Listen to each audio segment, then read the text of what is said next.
আসসালামু আলাইকুম গাইস। আমাদের অনারেবল ম্যানেজিং ডিরেক্টর স্যার আমাদের সবার হিরো, তবে বলতেই হয় তিনি একজন সুন্দর মনের মানুষ। পাশে আমাদের ডিরেক্টর ম্যাডাম।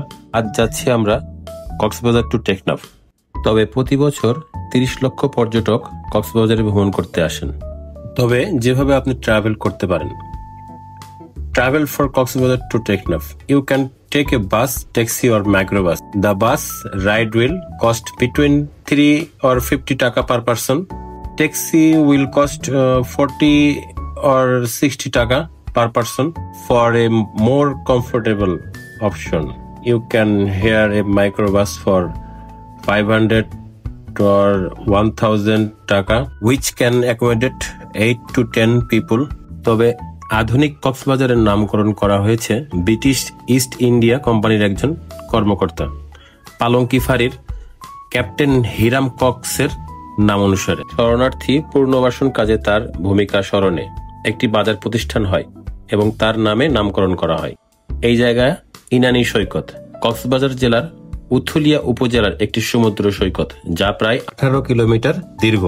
এখান থেকে সুন্দর দৃশ্য ও প্রবাল পাথর দেখা যায়। গ্রীষ্ম ও বর্ষাকালে এই প্রবাল পাথরগুলি সবুজ রং ধারণ করে। এর শিলা এবং প্রবাল পাথরের জন্য এটি খুবই বিশেষ।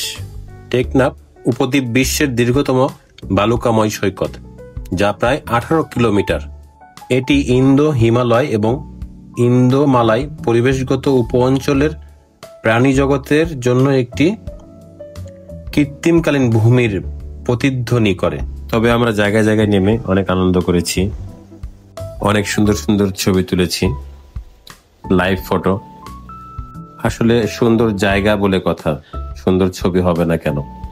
এর মাঝে ডিরেক্টর স্যারের সঙ্গে সবাই একটি একটি করে যার যার মতো করে ছবি উঠালাম। স্যার তো প্রথমে ছবিই তুলবে না, পরে সবার ছবি তোলা দেখে উৎসাহ পেয়ে আমাদের সঙ্গে সবার সঙ্গে ছবি উঠাইছে। যাক, আলহামদুলিল্লাহ। পরে একটা স্যারের ভিডিও করে দিলাম। স্যারের ছবিগুলো অসাধারণ হয়েছে, অসাধারণ, যা আসলে বলে বোঝানো যাবে না।